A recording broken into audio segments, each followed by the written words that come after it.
record. Right. Hi, Jordan. You were saying this morning you were thinking? Yeah, as I was thinking about this conversation, one of the things that came up Mhm. was that we've never spoken, Yeah. and I think we actually might have relatively divergent areas of interest Hmm. and communities. You mentioned that you know Malcolm, and I've Right. chatted with Malcolm a couple of times, actually in person once. Nice. Um, but the thought that came to me was something like there's a really interesting example here of the necessity and utility of something like a meta protocol, Hmm. because we're actually going to have to go deal with the process of relatively divergent, even just like simple vocabulary, Right. not anything about epistemological models. Yeah. And so it will be present regardless, but it's also Mhm. interesting for it to be present consciously as we're going into what is a particular kind of conversation. Right. Yeah. So it's I always find it fun to have a specific prompt to kind of like when we're gonna have a conversation, like just to have something in mind. So I actually have multiple friends that I vaguely wanted to just chat with, casually, socially, but also as a kind of demonstration for other people because we know that we're each good at what we do.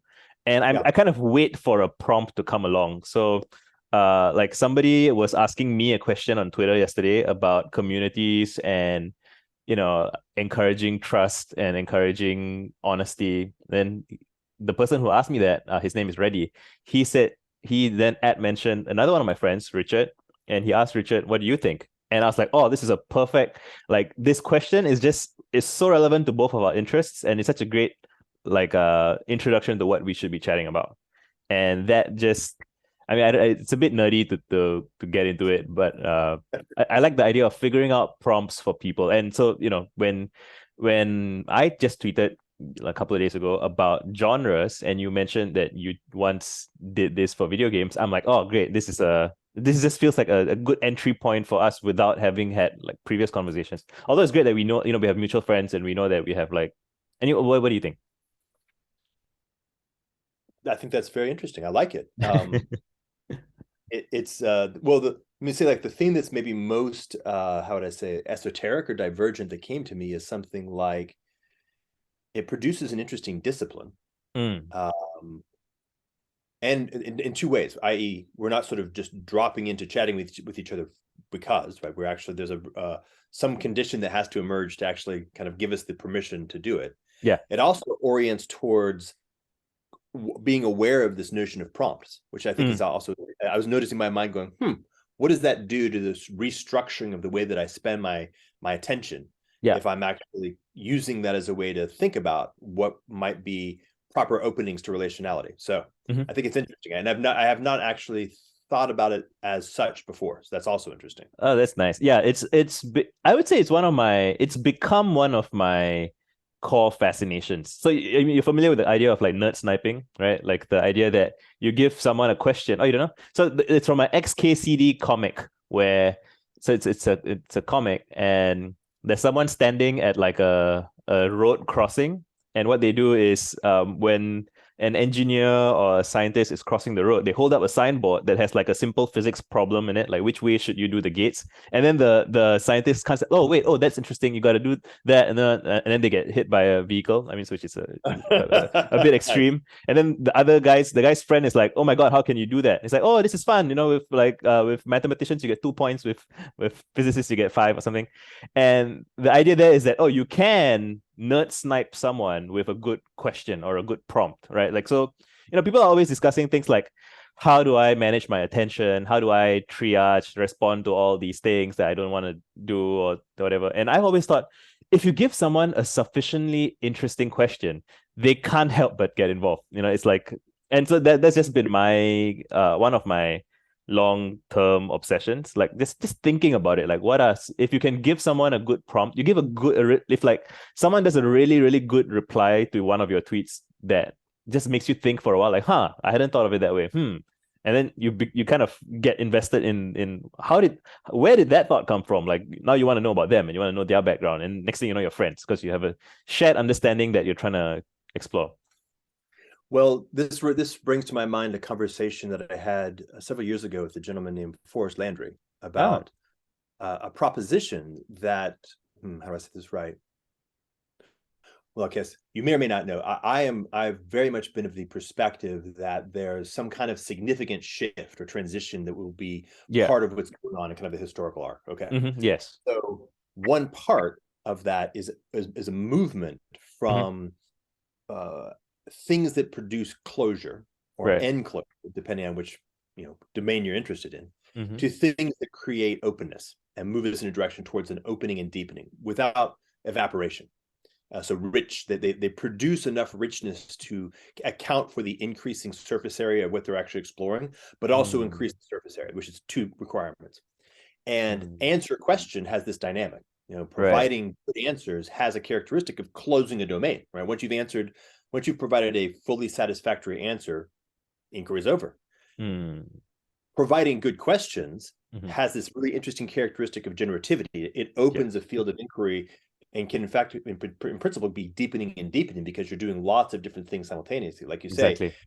you're learning about the person, you're learning about yourself, you're diversifying the inclusion of what's the space that you're actually exploring. It's quite a different kind of discipline, and feels like it's actually like a very root capacity that produces a different kind of discipline or a different kind of institutional process.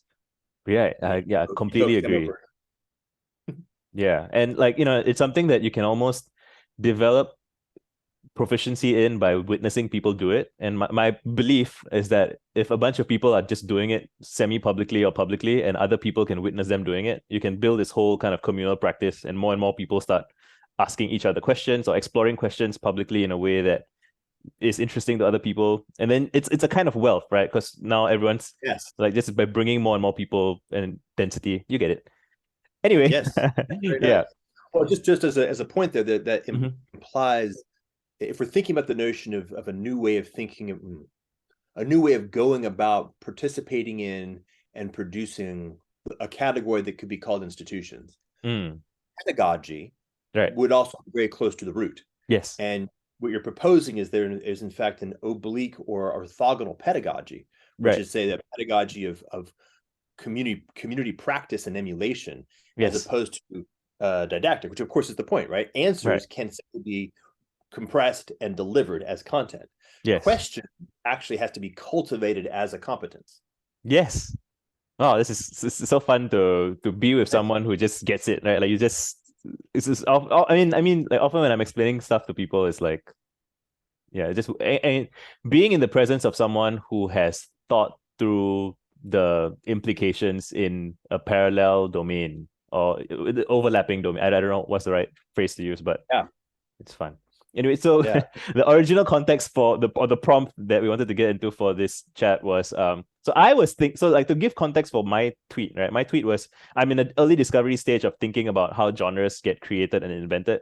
And my context for thinking about that was mainly that I'm basically trying to, for myself as my own personal project, I'm trying to write essays that I feel are fresh in some way. And that's vague, right? Like, what do I mean by fresh?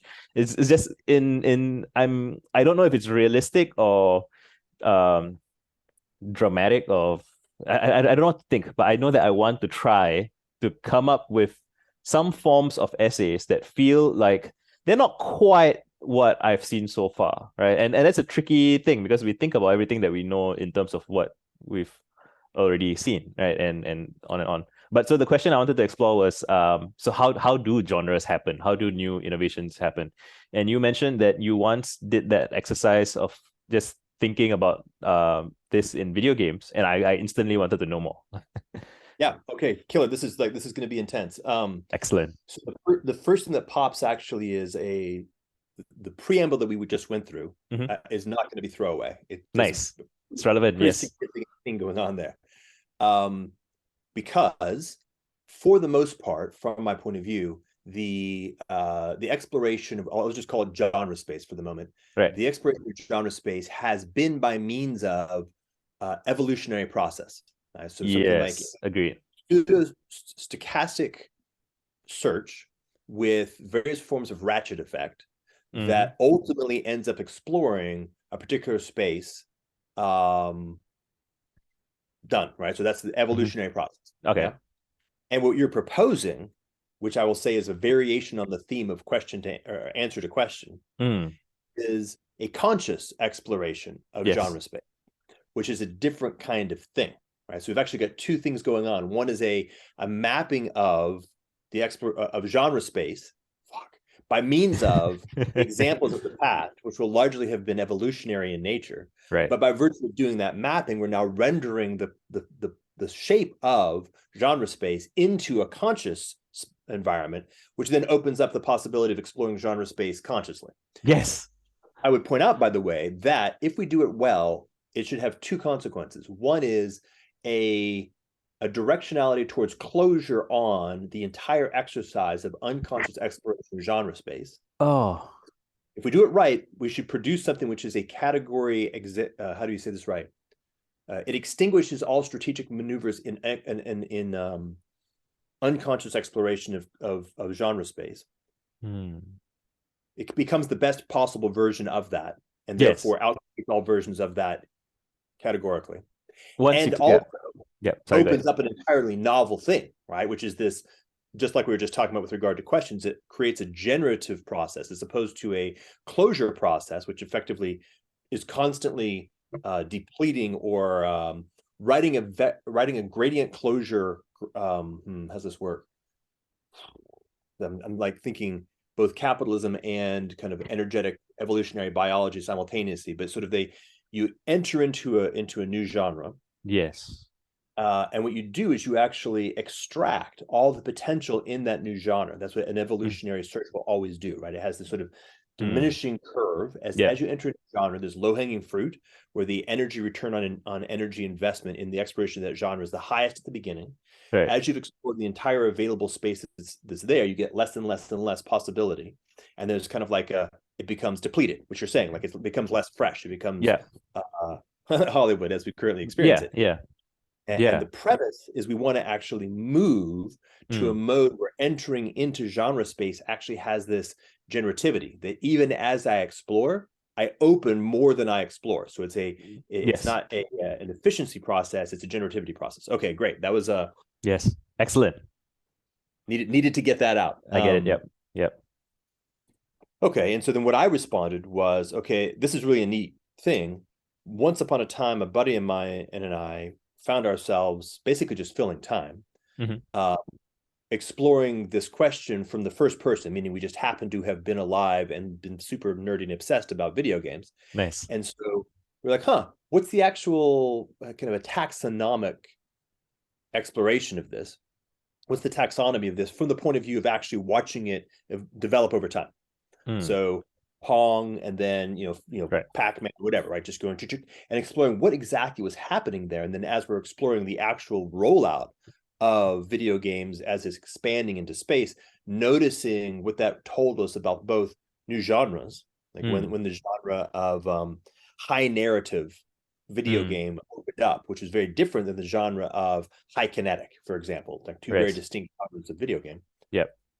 And then beginning to build on this side over here again, it's kind of a taxonomy of all the distinct characteristics that seem to be showing up to open up a new space. So, for example, I mentioned in the post new technology, right? The emergence of the laser disc opened up a frontier of possibility in genre space that was not available before the emergence of laser disc. So that's one vector of new genre, is noticing that whenever a new technology emerges in the environment, there is going to likely be some, let's call it like a portal, some portal into some new piece of genre space that may have been inaccessible. Yes. Possibly even unimaginable. Like those are not quite the same.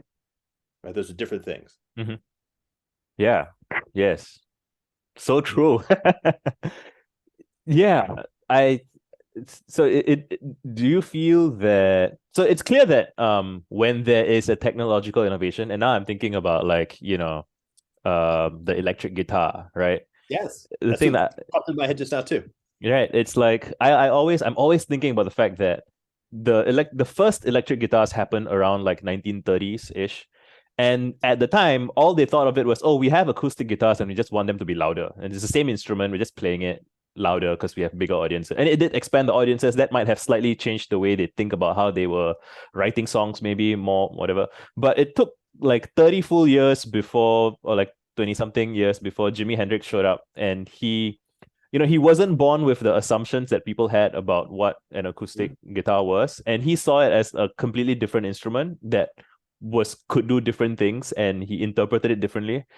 And I'm just struck by how so the technological innovation happened quite a bit earlier, but there's like this culture lag, there's this lag time for people to see what can you do with the instrument, right?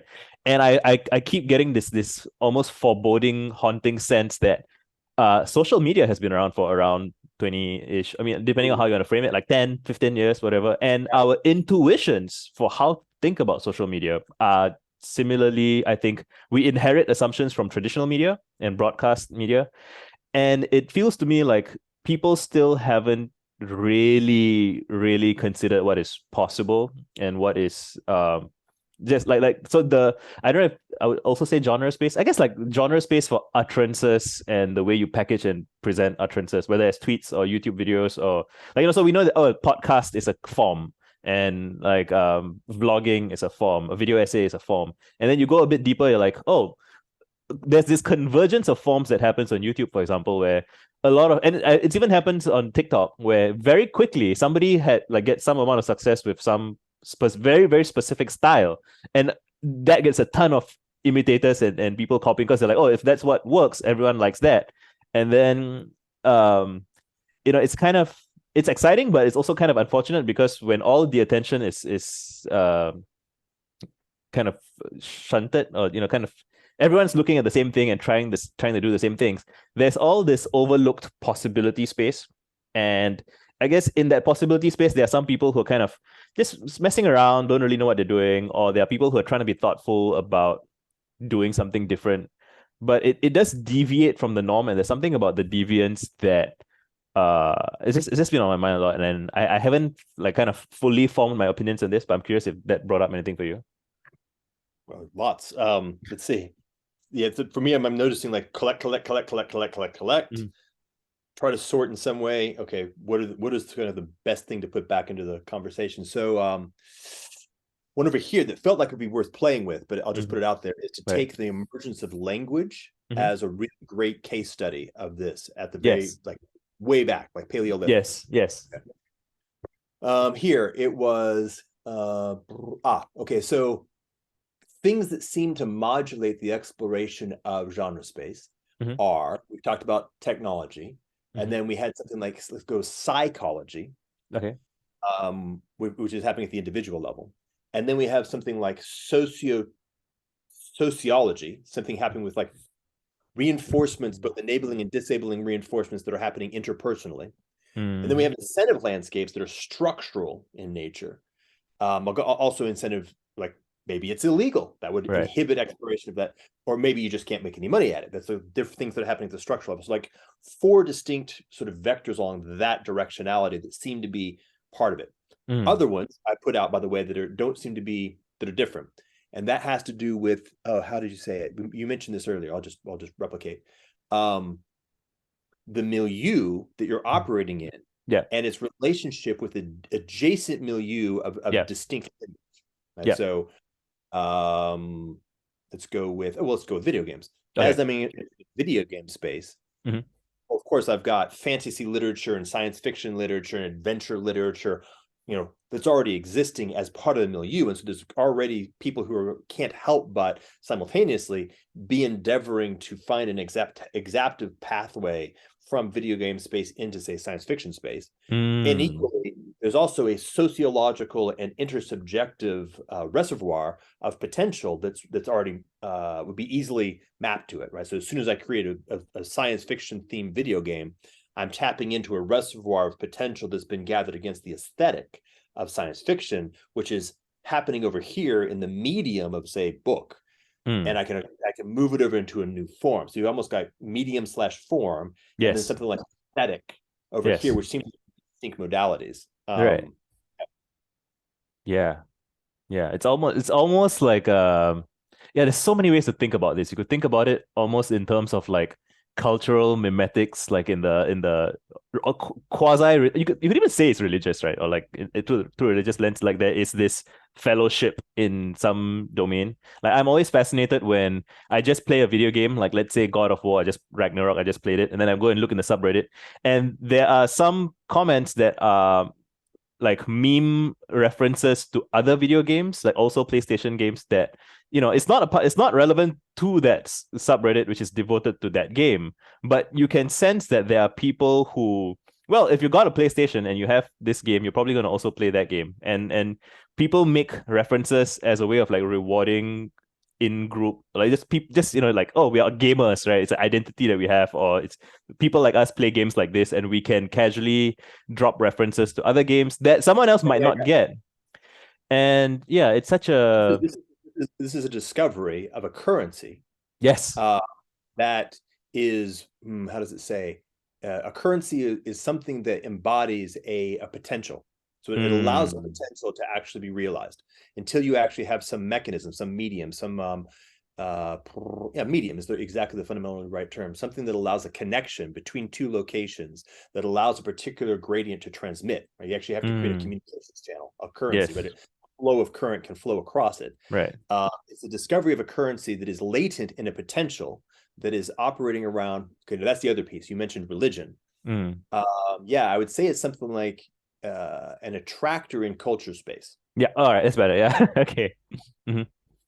And it's neat because this is unconscious process that Right. humans evolved, Yes. presumably, Yes. discover these kinds of currencies. Hmm. And we're moving so rapidly through such a large space, Right. but the underlying habit, Mm. competency, and the deep utility of being able to exercise that competency whenever we find ourselves in a location in culture space that is an attractor, Hmm. we sort of self-assemble cultures Yes. using these techniques like developing currencies.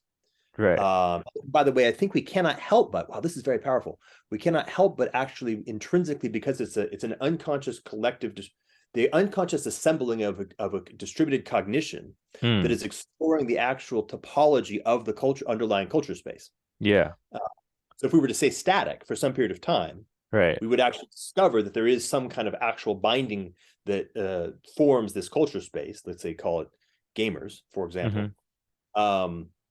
That because the underlying human capacity to discover culture is just sort of running, we'd be defining these currencies, and there are many distinct ones, not just that particular one, that would Mm. effectively map the space and then begin the process of actually orienting people to locations in that space based upon their own local incentives and their local capacities, which, if you didn't have perturbations going on, would probably reach something like an equilibrium, depending on the nature of the underlying attractor, of course. That does seem true. Yeah. Yeah. And yeah, and until there's some kind of evolution, right? Or there's some kind of new stimuli or new something comes along, and then you can reshuffle the whole thing, sort of. Perturbation, exactly. Yeah, Something yeah, hits it and changes the shape of the extra underlying space, and then all of the hominids inside that space begin to have to, right, everything's rejigged because the equilibrium state has literally shifted to a new location that is now in potential, not in actual. right. Yeah, and this is I'm obsessed. This is almost my Moby Dick kind of white whale thing that I'm obsessed about, because it just feels to me that. And I base this on just everything I've read, everything. I mean, it's funny because I feel like you're someone that just in conversation, I don't even need to justify, like explain myself to you. Like you already get it, right? Like there's possibility that is unrealized, that looks like nothing is happening, but you know that I don't even know how I know. Like I wonder if you could help me figure out how I think I know or how I feel I know. Like why do I have the sense that you know I feel like there is it like while I see so many people like just on Twitter or everywhere else, they're just kind of despairing and kind of like, oh, everything's going to shit or whatever. I'm like, I feel like in the disorder there is some kind of opportunity waiting to strike, and the state that everyone is in, which is I would describe as a kind of troubled. The troubled state is almost a good sign in a way, or I don't want to say good or bad, but like it's a sign that when some reorientation, the permutation hits, it means that everyone's active to be ready for the reorientation. Which I don't know. What any thoughts?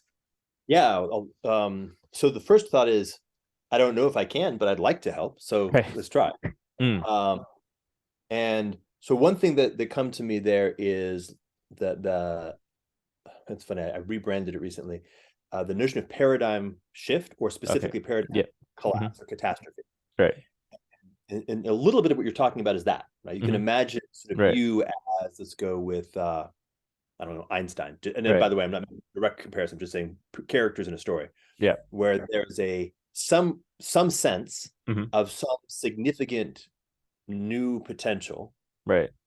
In this case, we're calling it general relativity, Right. that is not available within the existing paradigm psychologically, because the Mm, existing paradigm has a series of implicit assumptions about how reality works. It requires a yes. shift, but nonetheless, something's going on in the interior of, in this case, Einstein, and presumably actually many other people, that they Right. were sensing either just in general, like this shit's whack, like this paradigm is whack. Something new needs to happen, and that by itself is a whole sensing of significant possibility. That's kind of the thing you were talking about with, like, Yeah. as I'm seeing like more and more disgruntlement, Right. particularly when it's like, how do you say it, like an distinct disgruntlement. Hmm. People can kind of make up and point at things they're complaining about, but if you actually inquire, it's more like, it just feels Mm, whack. Something's right. off. I don't Yeah. know. I can come up with the thing at the moment, but kind of Right. I know I'm sort of making that up. Right. That be, oh wow, that's interesting. I hadn't thought about that. All right, let's move this. Let's move back to Okay. a higher level. Sure. We call this something like conservation across a very large amount of time. Okay. Here's a theory that I've been working with for a long time. Hmm. Um, so humans, this is I'm putting this in a model that I use. Okay. It may be complete nonsense, but it might be helpful. Hmm. Um, one of the things that humans do that makes us humans is the ability to simultaneously form something like paradigms or Hmm. cultures Okay. that dramatically increase our capacity to operate as a collective, right? So we get this distributed cognition function that happens inside an envelope of a particular cultural milieu. Okay.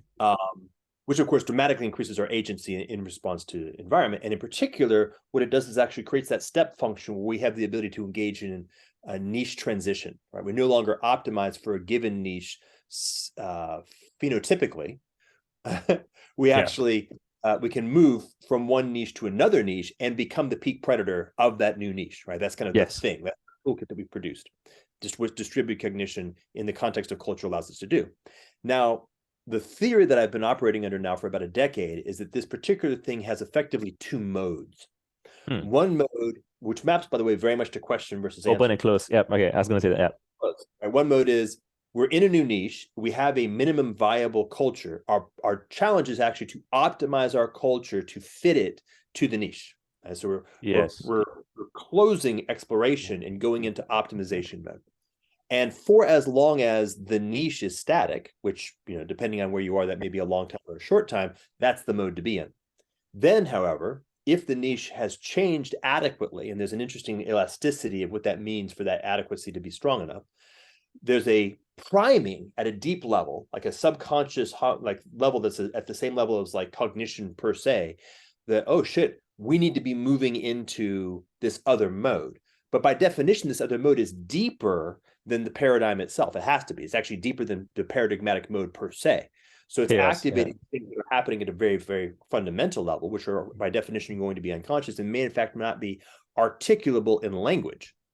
So it creates this sort of series of phenomena in our individual and probably our interrelational dynamics that are sort of stochastically over time produced to typically produce a shift when it's proper into this other mode, which would be exploration mode. Hmm. And that exploration mode will have two characteristics. One is it will break down the paradigm psychologically and break down the institutional structures of the culture that have produced and reproduced that paradigm. And it will activate exploration mode, which is a different everything in the way that humans behave, which will then, of course, begin a process of exploring the new environment, what's the niche that we're in, and will presumably begin a process of moving us back into exploitation or optimization mode when some other conditions are happening. So you see there's like a little bit of a triangle here. There's like a deeper thing that's happening in a pre-linguistic let's just call it intuitive and maybe even physiological element that governs the shift back and forth. And then there's two things that are happening within that shift. And so, oh, by the way, by hypothesis, different members of a particular culture will be differentially signaled to actually by this transition. Some sizable fraction. You can imagine if I'm doing like a cybernetic control system using hominids to govern this kind of shift, I would actually want to have a variety of differentials. So many different inputs from the environment won't sort of have an monocultural effect. So you're going to have like artists and shaman will be early. Oh shit, this shit's fucked up, and they'll be sending signals out. Yes. The signals aren't uptaken by other people who are a little bit further out on that sensitivity. Yes. They'll just not be uptaken. They'll just be crazy. But if they do get feedback, oh wow, now the next tier is starting to go, yep. Then you get kind of like a some kind of cascade effect, and you'll get a flop. So that's a theory. Yeah, that feels. Wait, sorry. What's the reason for the cascade flop again? The cascade flop would be something like feedback loops across different typologies of human phenotype in the particular domain of, do we need to move from paradigm to explore mode? Right. So in the beginning, only a very small class of, let's call it sensitives, will be receiving signals that the existing paradigmatic structure needs to be shifted. Right. And they will then send signals back out into the interpersonal environment that shit's fucked up, we need to do it. And they'll be independently engaging in explore mode on their own, artists, right? But if they're not getting any, if those signals are not being received by other members of the group and upregulated in the local environment, then the signal effectively just gets extinguished, or maybe does a small change. Oh man. So yeah, I think about this a lot in terms of like I mean, it's not exactly the same thing, but I've been wanting to write a piece about I call it like the passing of the torch, right? And just the sense of how whatever nexus of inquiry and learning in, like, let's say ancient Athens or whatever, like there's some group of people just sitting around trying to figure stuff out, right? And then they were rudely interrupted by whatever external forces they couldn't control, and like there was some sort of collapse event or period of time. But the beautiful thing is that some of that material was either preserved, or some people passed it on and they translated it or whatever, and they moved to like, so my history is very sketchy, but there's like, I loosely detect like, okay, there's like the Aristotelian stuff, and then they go to like Baghdad and they translate it into Arabic, and then they have this Baghdad House of Wisdom thing going on where they are kind of consolidating and remixing and stuff. And then like, oh, the Mongols show up and they're like, oh no, we got to pass the torch on. And people die, people, like, not everyone has a happy ending, but somehow that torch or that light or whatever gets passed on from Baghdad, I think, to the traders in Venice. I'm not 100% sure, but like, we have the intellectual legacy that we have going back thousands of years because some people were able to preserve and contain and inscribe whatever they were thinking well enough to, even if they were not able to like save their own immediate society, but because like the percolation is not fast enough or the shock is too high or whatever, yeah, there's this continuity. It's like they preserve it in a seed, or however you want to use the metaphor for. And I just think about that a lot. I feel like being able telling that story well, I think would excite more people. I don't know if excite is the right word, but like just getting more people invested in caring about that whole process, I think is just something I care about. Yeah. Well, so the thing that came up there is the notion of John Vervaeke has called it cathedral consciousness. Oh, interesting. Which is, very simply, it's just the notion of, I value working in this particular thing, regardless of the fact of whether I'll ever experience the quote unquote payout of it. Yeah. Right. Yeah. And if I'm part of the lineage that you're describing, yes, then I know that I know that I'm part of a lineage. Yeah. And two, I know that it doesn't matter whether what I'm doing right now kind of bears fruit in my lifetime, or even in the lifetime of the culture that I consider myself to be a part of. Correct. so long as it bears fruit in the arc of the lineage Mm, of which I am a member, which correct. may in fact be thousands or even tens of thousands of years. It's sort of Mm, temporally non-bound yeah, cathedral consciousness. And so that's correct. what I heard you saying in some sense, is Yes. that you're oriented towards that thing. And it isn't excite, right? It's something else. It's like a deeper thing than excite. Yes. Yeah. Like what is the word for that? It's probably a It's religion. yeah. Yeah. So the dramatic I get very poetic when I'm describing it. I'm like, oh, the keepers of the light of human consciousness, right? There's many, many different kinds of people in different domains, and you feel this kinship. People like this when I get very dramatic. I'm like, oh, imagine the pioneers in one domain, they got arrows in the back and they toss the torch, not knowing where it's gonna go. And then a different person in a foreign land in a foreign tongue says, I got you, it catches the torch. It's like I'm gonna keep Okay. going. I get emotional. I start weeping. I'm like, oh my god, like that is our actual legacy. Like that we can have nerdy conversations about stuff. It's the legacy of You see the all hairs kinds on of my arm going up right now, like my goose flesh. yeah. And it's just I feel like there's a subset of people when they hear this, when they feel it, they're like, oh yeah, I how can I help? Right. And then that kind of coordination I don't even know all of the next few steps, but you don't have to, right? It's just you see what happens.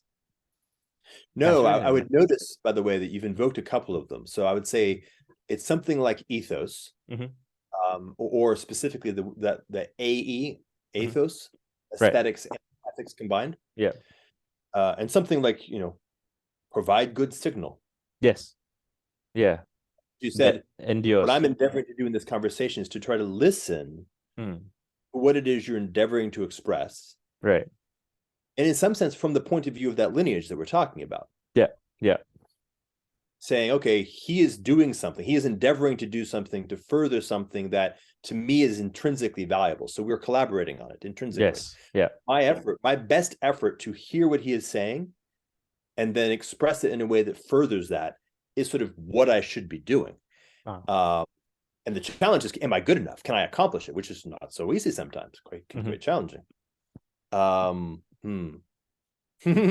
back to meta protocol, right? right. That's meta protocol. Wait a second. So my Zoom call has 40 minutes and it has like a minute left. So I'll end the call and then I'll send you a second link on Twitter again. Makes it harder for them to track us. Yeah, exactly.